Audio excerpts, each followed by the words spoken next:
সব শিশুই খাবার, পোশাক আর স্কুল পায় না। কিছু শিশু পায় এক অদৃশ্য একাকিত্ব। বাইরে থেকে পরিবার স্বাভাবিক, দায়িত্বশীল, সামাজিকভাবে গ্রহণযোগ্য, কিন্তু ঘরের ভেতরের আবেগের জায়গা থাকে না। কান্না মানে অতিরিক্ত, রাগ মানে অভদ্র, চাহিদা মানে ঝামেলা হয়ে দাঁড়ায়। ধীরে ধীরে শিশুটি শিখে নেয় যে নিজের অনুভূতি ছোট করতে হয়, নিজের প্রয়োজন চাপা রাখতে হয়। অন্যকে খুশি রাখলেই নিরাপদ থাকা যায় না। বড় হয়ে সেই মানুষটি সফলও হতে পারে, দায়িত্বশীলও হতে পারে, তবুও সম্পর্কের ভেতরে এক অদ্ভুত শূন্যতা কাজ করে।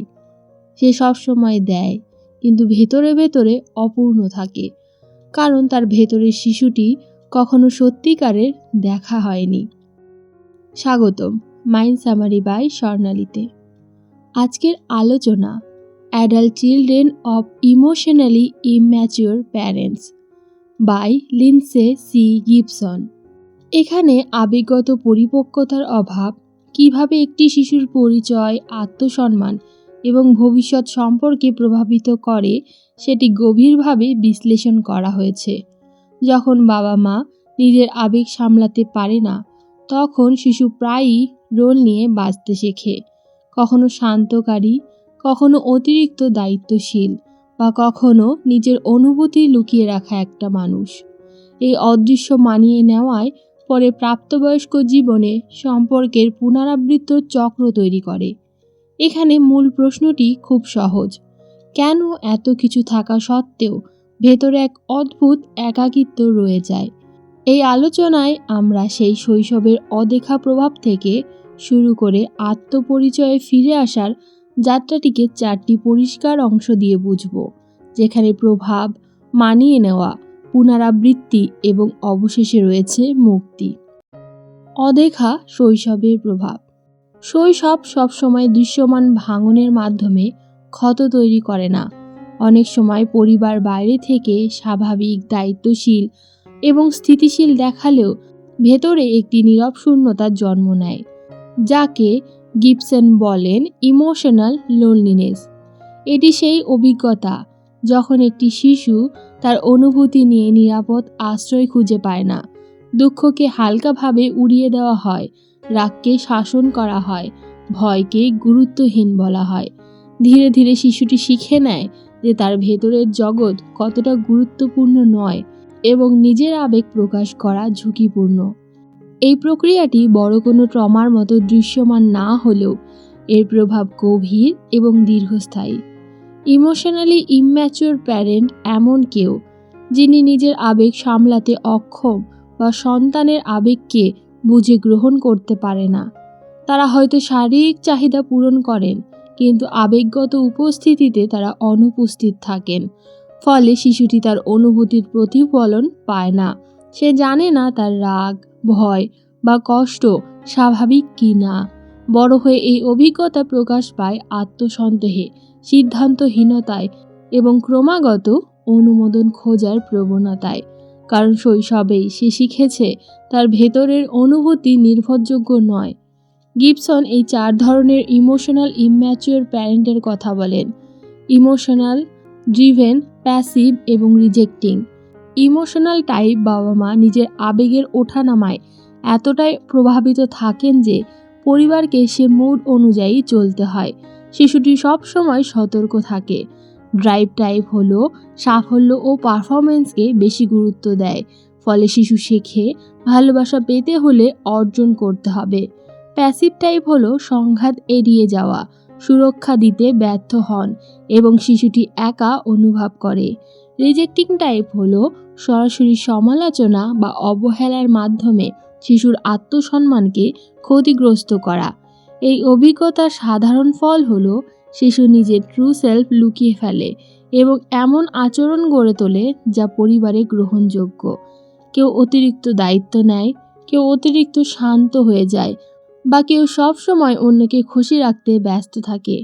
এগুলো চরিত্রগত দুর্বলতা নয়, এগুলো টিকে থাকার অভিযোজন। কিন্তু যখন এই মানিয়ে নেওয়া প্রাপ্তবয়স্ক জীবনেও অব্যাহত থাকে, তখন মানুষ সম্পর্কের ভেতরে পূর্ণতা খুঁজে পায় না। নিজের চাহিদা প্রকাশে অস্বস্তি বোধ করে এবং অকারণ আত্মদোষে ভোগে। এই অংশের মূল উপলব্ধি হলো ইমোশনালি ইম্যাচিওর প্যারেন্টিং সবসময় দৃশ্যমান আঘাত দেয় না, কিন্তু এটি আবেগগত সংযোগের অভাব তৈরি করে। শিশুটি টিকতে শিখে যায় কিন্তু নিরাপদ থাকতে শেখে না। বড় হয়ে তার আচরণে সেই পুরনো অভিজ্ঞতার প্রতিধ্বনি শোনা যায়। যখন মানুষ বুঝতে পারে সমস্যাটি তার ব্যক্তিত্বে নয় বরং সেই পরিবেশে যেখানে সে বড় হয়েছে, তখন আত্মদোষ আরও কমে যায়। প্রশ্নটি বদলে যায়, আমি এমন কেন থেকে হয় আমি কিভাবে বড় হয়েছি। আর এই বদলই আত্মপরিচয়ে ফিরে আসার প্রথম পদক্ষেপ। এরপর আসে টিকে থাকার মানসিক একটা মুখোশ।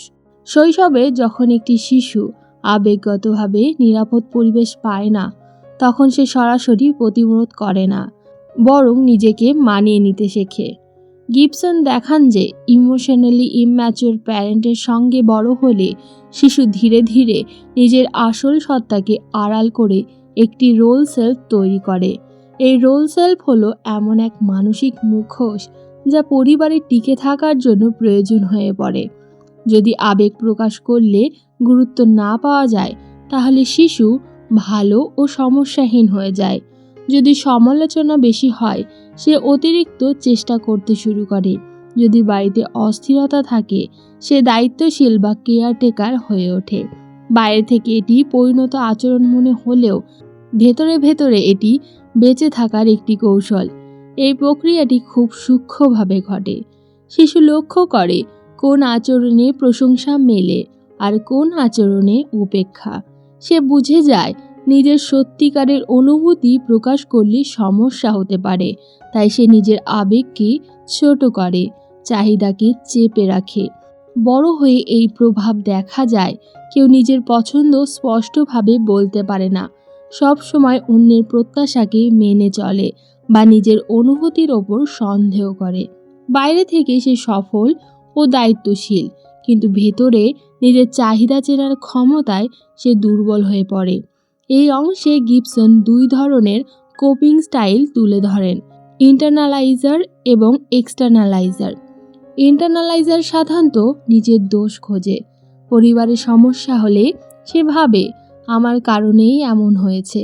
বড় হয়ে সে অতিরিক্ত দায়িত্ব নেয়, পরিশ্রম করে এবং নিজের ওপর কঠোর হয়, কিন্তু ভেতরে ভেতরে সে ক্লান্ত, কারণ সব ঠিক করার দায়িত্ব সে নিজের কাঁধে নেয়। অন্যদিকে এক্সটার্নালাইজার চাপকে বাইরে প্রকাশ করে। সে রাগ দেখায়, অন্যের ওপর দোষ দেয় বা সংঘাতে জড়িয়ে পড়ে। এটিও একটি সার্ভাইভাল প্যাটার্ন, ভেতরের কষ্ট একা না বহন করার একটি উপায়। এই দুই ধরনের প্রতিক্রিয়া ভিন্ন হলেও এর মূল কারণ একই, নিরাপদ আবেগগত সংযোগের অভাব। একজন ভেতরে নিজেকে গুটিয়ে নেয়, অন্যজন বাইরে প্রতিক্রিয়া দেখায়, কিন্তু উভয়ের ক্ষেত্রেই আসল সত্তা আড়ালে চলে যায়। গুরুত্বপূর্ণ উপলব্ধি হলো এই মুখোশগুলো চরিত্রের ত্রুটি নয়, এইগুলো শৈশবের শেখা অভিযোজন। যখন কেউ বুঝতে পারে যে তার অতিরিক্ত আত্মসমালোচনা বা অতিরিক্ত রাগ এক সময়কার টিকে থাকার কৌশল ছিল, তখন সে তার আত্মদোষ কমিয়ে ফেলে।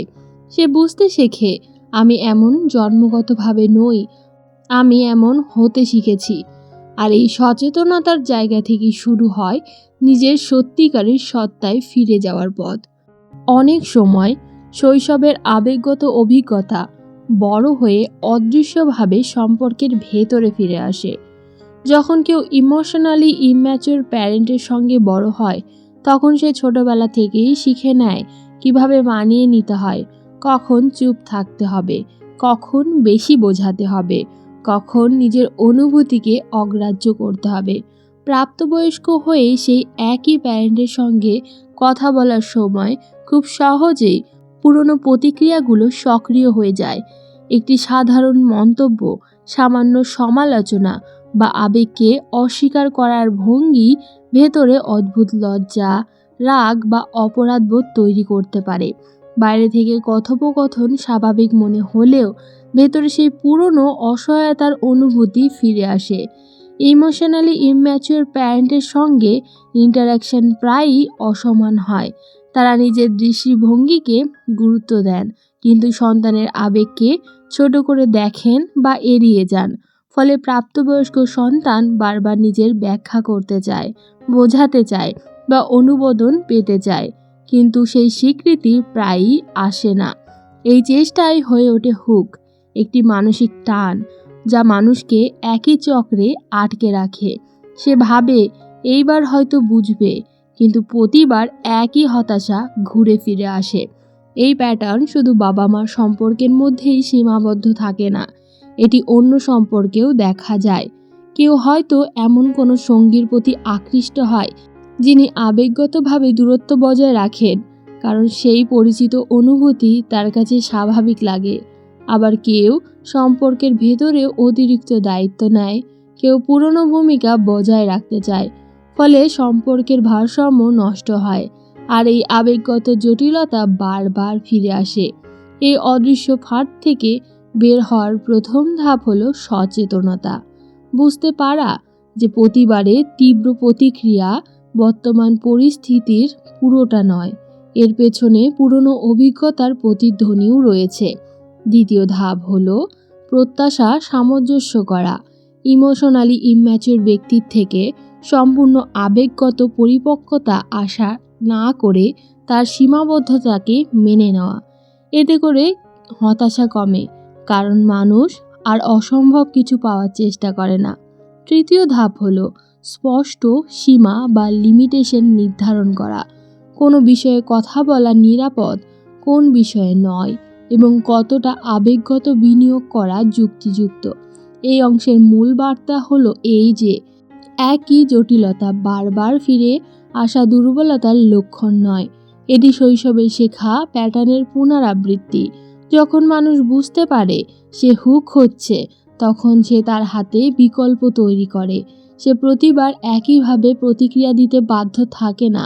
সচেতনতা, সীমা এবং বাস্তব প্রত্যাশায় তাকে ধীরে ধীরে সেই পুরনো চক্র থেকে বের করে নিয়ে আসে। আবারও নিজেকে ফিরে পাওয়া। শৈশবে টিকে থাকার জন্য যে রোল সেলফ আমরা তৈরি করেছিলাম, প্রাপ্তবয়স্ক জীবনে এসে সেটি অনেক সময় আমাদের প্রকৃত সত্তাকে আড়াল করে রাখে। গিবসন এই অংশে দেখান যে সুস্থতার পথ শুরু হয় যখন মানুষ বুঝতে পারে সে শুধু তার পুরনো ভূমিকা না। Breaking free from the role self মানে একদিনে বদলে যাওয়া নয়, বরং ধীরে ধীরে নিজের ভেতরের আসল অনুভূতি, পছন্দ, সীমা ও চাহিদাকে গুরুত্ব দেওয়া। অনেকেই বড় হয়ে বুঝতে পারেন না তারা সত্যি কি হতে চান, কারণ সারা জীবন তারা অন্যের প্রত্যাশা পূরণ করতেই ব্যস্ত ছিলেন।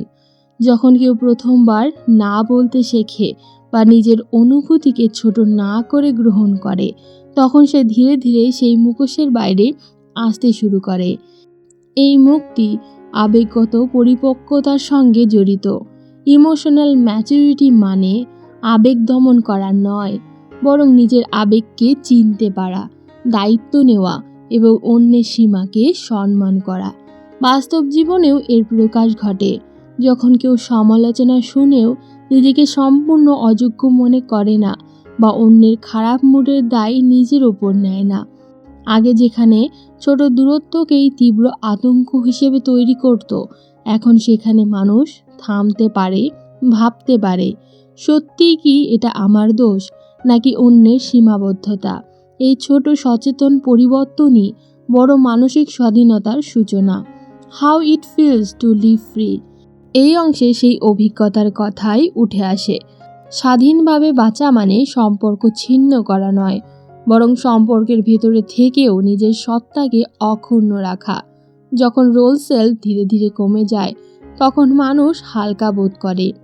তাকে আর সবসময় প্রমাণ করতে হয় না, সবার মন রাখতে হয় না বা অতিরিক্ত দায়িত্ব নিতেও হয় না। সে বুঝতে শেখে তার অনুভূতি বৈধ, তার সীমাবদ্ধতা গুরুত্বপূর্ণ এবং অন্যের আবেগের দায়িত্ব সে বহন করতে বাধ্য নয়। মানসিক স্বাধীনতা আসে আত্মসহানুভূতি থেকে। যখন কেউ নিজের ভেতরের শিশুটিকে দোষ না দিয়ে বোঝার চেষ্টা করে, তখন তার ভেতরে স্থিরতা তৈরি হয়। এই স্থিরতা থেকেই তৈরি হয় অথেন্টিক সেলফ, যে নিজের শক্তি ও দুর্বলতা দুটোই স্বীকার করতে পারে। শেষ পর্যন্ত এই অংশের মূল বার্তা হলো, নিজেকে ফিরে পাওয়া কোনো নাটকীয় ঘটনা নয়, এটি ছোট ছোট সচেতন সিদ্ধান্তের ফল। নিজের চাহিদাকে অস্বীকার না করা, সীমা নির্ধারণ করা এবং আবেগগত পরিপক্কভাবে প্রতিক্রিয়া দেওয়া, এই পথই রোল সেলফ থেকে মুক্ত হয়ে মানুষ নিজের আসল সত্তায় ফিরে আসে।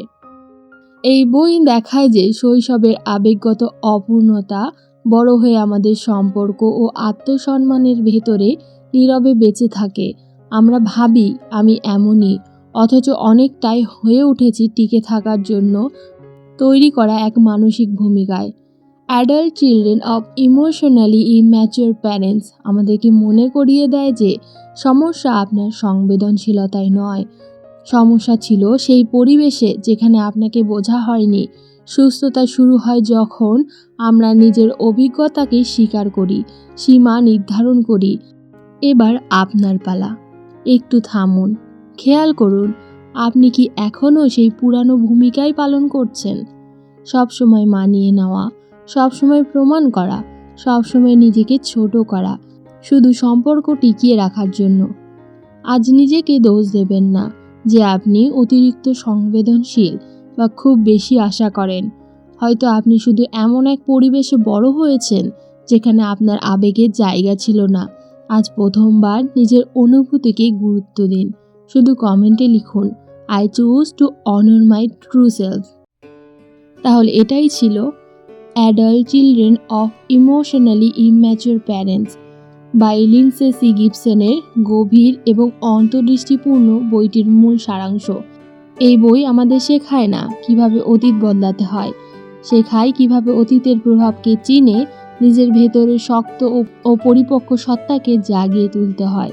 কারণ মানসিক স্বাধীনতা শুরু হয় তখনই যখন আমরা আর পুরনো ভূমিকা নয়, নিজের সত্য পরিচয়ে বাঁচতে শিখি। আমি স্বর্ণালী, আপনি দেখছেন মাইন্ড সামারি বাই স্বর্ণালী। আর এমন গভীর, শান্ত এবং জীবন উন্নয়নমূলক বইয়ের সারাংশ পেতে ভিডিওটি লাইক করুন, শেয়ার করুন এবং চ্যানেলটি সাবস্ক্রাইব করে রাখুন। আবারও দেখা হবে প্রোডাক্টিভিটির নতুন কোনো একটি অধ্যায়ে।